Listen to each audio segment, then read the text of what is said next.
Hello dear student, class 9 chapter chemical bonding further topic देखेंगे हम यहाँ पे हम देखेंगे valence bond theory of the covalent bond. जो कोवैलेंट बॉन्ड था उसका बैलेंस बॉन्ड थ्योरी में orbital concept of covalent bond. जो कोवैलेंट बॉन्ड है उसका ऑर्बिटल कंसेप्ट पहले देखते हैं क्या होता है।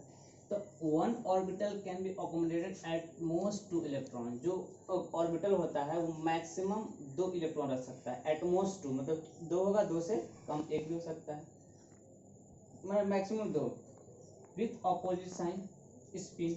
ये ऑर्बिटल है, यहाँ पे एक और एक 2 इलेक्ट्रॉन, ये क्लॉकवाइज ये एंटी क्लॉकवाइज, प्लस और माइनस। ठीक है। अगर half filled orbital unpaired electron orbital accept 1 electron from the another atom. तो हाफ पेयर्ड इलेक्ट्रॉन होता है, एक इलेक्ट्रॉन दूसरे इलेक्ट्रॉन क्या करता है, कंपेयर करता है, उसके बाद उसको पेयर बनाता है टू कंप्लीट इट्स ऑर्बिटल। तो ऑर्बिटल क्या होता है, फिर कंप्लीट हो जाता है। अब wave mechanical concept of chemical bonding.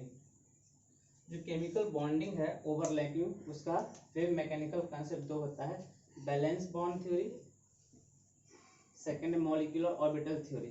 तो हम लोग देखेंगे पहले balance bond theory. Balance bond theory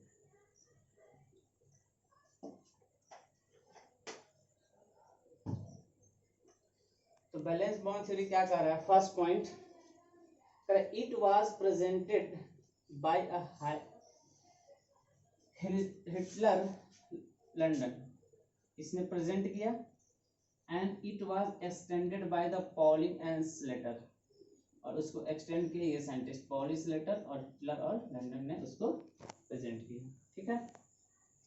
to form a covalent bond overlapping occur between half filled valence shell orbital two atom.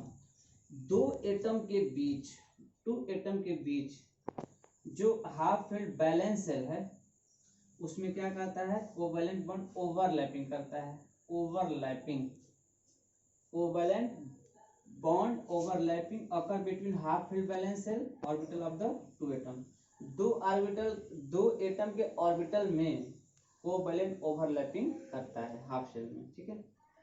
Second, resulting bond acquires a pair of electron with opposite spin of get stability। जो resulting bond मिलेगा वो pair of electron होगा, opposite spin gate stability. जैसे यहाँ पे एक orbital है 1s orbital, 1s orbital, s orbital में है क्लॉकवाइज और यहाँ पे है एंटी क्लॉकवाइज। इसमें 1 इलेक्ट्रॉन, इसमें 1 इलेक्ट्रॉन, प्लस और माइनस, तो यहाँ पे पेयर बना सकता है। ठीक है। नेक्स्ट, ऑर्बिटल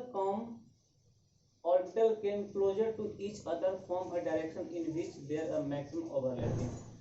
जो ऑर्बिटल होता है वो क्लोज होता है एक दूसरे के और मैक्सिमम ओवरलैपिंग करता है। जैसे ऑर्बिटल है, s ऑर्बिटल, p ऑर्बिटल या ss ऑर्बिटल या pp ऑर्बिटल, तो बहुत क्लोज आएगा और क्लोज आके क्या करेगा, ओवरलैपिंग करेगा, maximum overlapping. Expanse of overlapping जो होता है, एक्सटेंस उसका स्ट्रेंथ होता है ओवरलैपिंग का, वो स्ट्रेंथ ऑफ केमिकल बॉन्ड। अगर केमिकल बॉन्ड की जो स्ट्रेंथ है अगर वो ज्यादा है तो ओवरलैपिंग भी क्या होगा, ज्यादा होगा। अगर केमिकल बॉन्ड की स्ट्रेंथ कम है तो ओवरलैपिंग भी क्या होगा, कम होगा। केमिकल बॉन्ड का अगर स्ट्रेंथ ज्यादा है तो ओवरलैपिंग ज्यादा होगा, अगर स्ट्रेंथ ऑफ केमिकल बॉन्ड कम है तो ओवरलैपिंग क्या होगा, कम होगा। Overlapping must be less than 50%। जो ऑर्बिटल के बीच में ओवरलैपिंग होता है वो मस्ट बी 50%, लेस देन 50% होता है। इसलिए कि अगर 50% से ज्यादा होगा तो उसका न्यूक्लियस उसके न्यूक्लियस से क्या हो जाएगा, कोलिजन हो जाएगा, तो फिर ओवरलैपिंग नहीं कर पाएगा। तो वो लेस देन 50% होता है ऑर्बिटल के बीच में ओवरलैपिंग। ठीक है। नेक्स्ट कह रहा है bond energy proportional to inversely proportional to 1 upon में बॉन्ड लेंथ। अगर बॉन्ड लेंथ ज्यादा होगा तो बॉन्ड एनर्जी कम होगा। जैसे अगर बॉन्ड लेंथ कितना है तो इसमें एनर्जी कम लगेगा, बॉन्ड लेंथ और कम होगा तो बॉन्ड लेंथ जब पास होगा उसमें बॉन्ड एनर्जी और ज्यादा होगा। अगर मॉलिक्यूल पास होंगे बॉन्ड लेंथ तो क्या होगा, उसमें बॉन्ड एनर्जी ज्यादा होगा अगर बॉन्ड लेंथ कम है तो बॉन्ड एनर्जी ज्यादा होगा, ठीक है। Overlapping orbitals must have same sign. Overlapping जो ऑर्बिटल होता है सेम सेम साइन का होता है। जैसे यहाँ पे देखिए प्लस माइनस प्लस, मतलब प्लस प्लस ऑर्बिटल होगा, प्लस प्लस में ओवरलैपिंग हुआ, फिर माइनस माइनस में ओवरलैपिंग हुआ। Two type of bond are overlapping. Overlapping के दो टाइप का बॉन्ड होता है, एक होता है सिग्मा बॉन्ड और दूसरा होता है पाई बॉन्ड। सिग्मा बॉन्ड और पाई बॉन्ड, ठीक है। Okay, thank you.